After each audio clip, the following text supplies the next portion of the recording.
Top 8 Ducks Lasalistang Basketball Players. Sino-sino ang pasok sa ating listahan? Ating silipin now na.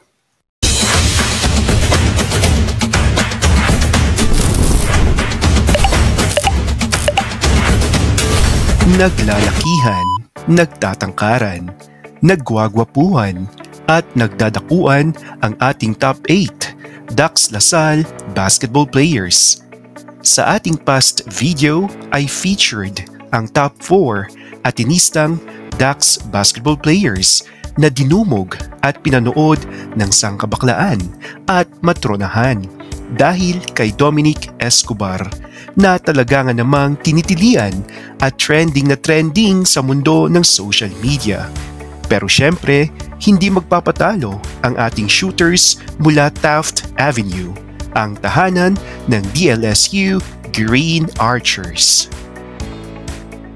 Handa na ba kayo sa kanilang pasabog na kadakilaan? Well, simulan na natin yan, mga ka-Star Buzzers. At number 1, nangunguna pa din sa ating listahan ang 6 feet 1 inches na si Jeron Teng. Take a look at some of his photos.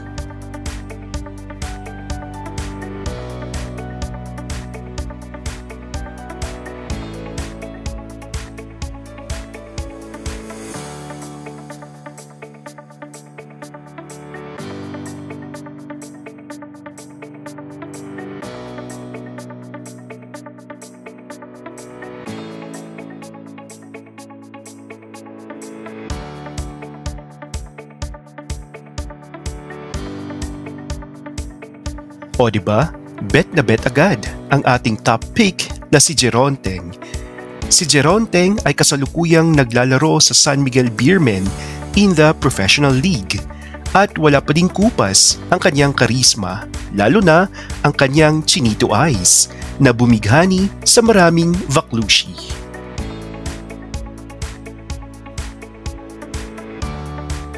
Pasok naman sa top 2 ang 6 feet 4 inches. Laking Sydney, Australia na si Earl Jared Abadam. Ang 21-year-old na si Earl Jared ay may kakaiba ding karisma. Lalaking-lalaki ang dating at siya yung tipo ng basketball player na kahit pawisan at madumi ay hindi nakakadiring tignan dahil may taglay itong kadakilaan na gustong-gusto ng ating mga momshies, lalo na si Momshi Harry Shoki. Earl Jared plays as a forward for his green alma mater.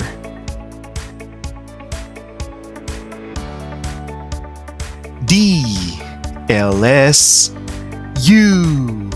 Animo Lasal. DLSU Animo Lasal. Taking the third spot is your former Green Archer na sinayang ng SMB sa Professional League. Standing at 6 feet 9 inches, ang German Cat ng Taft Avenue, Van Opstal. Van is currently in Europe, probably in Germany dahil taga dun naman ang kanyang ama. Si Van ay hunk na hunk at naging cover model din ng ilang magazines. Subalit, matapos sirain ng SMB ang kanyang basketball career sa PBA, ay medyo napabayaan na nito ang kanyang katawan. But despite not being in good shape, ay Ducks na Ducks pa din naman ang Phil German na si Van Opstal.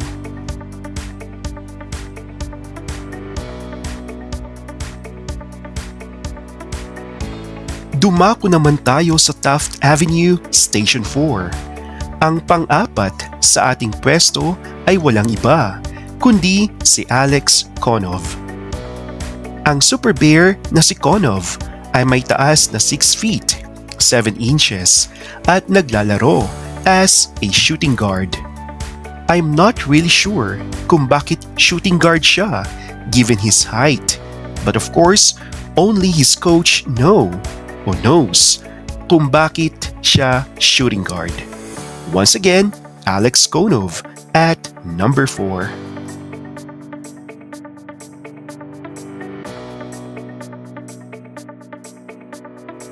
Halfway through to our top list is your all-time ninja, Joseph Yo. Another chinito, itong si Sir Joseph Yo at age 42 at isa pa din sa original hunks ng Taft-based squad in the early 2000s. Take a look at some of his photos.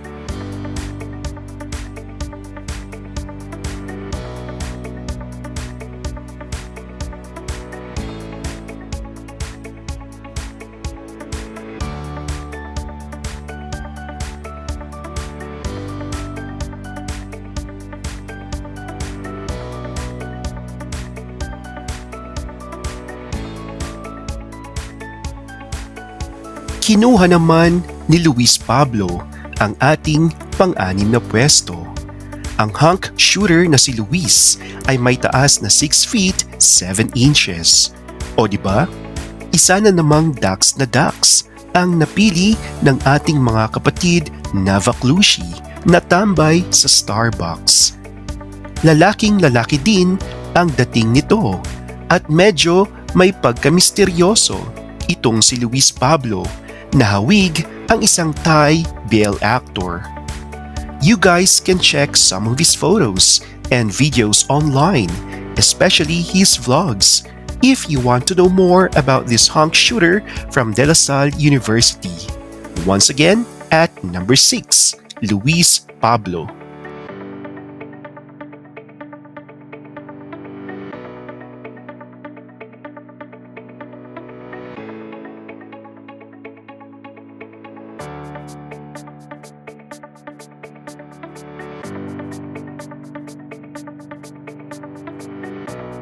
Sa pang-pitong pwesto naman, ang Pride ng Laguna. Introducing JC Makalalag. O diba? Makalaglag sa lawal din itong si JC na lumilikha ng ingay sa mundo ng social media dahil sa kanyang boy next door appeal. JC is registered at 6 feet 1 inches and playing as a guard for his squad. Some of his photos reveals how good-looking he is.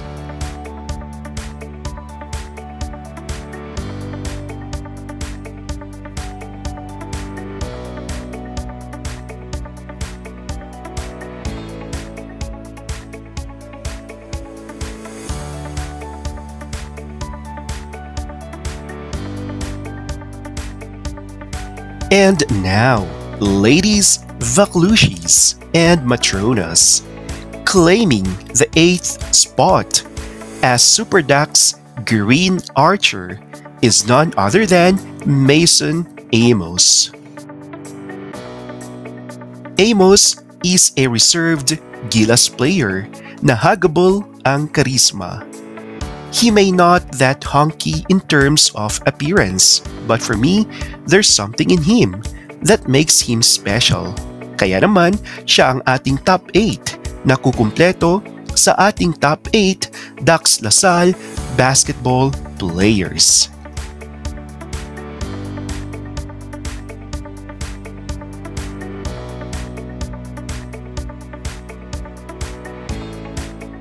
Agree ba kayo sa ating listahan?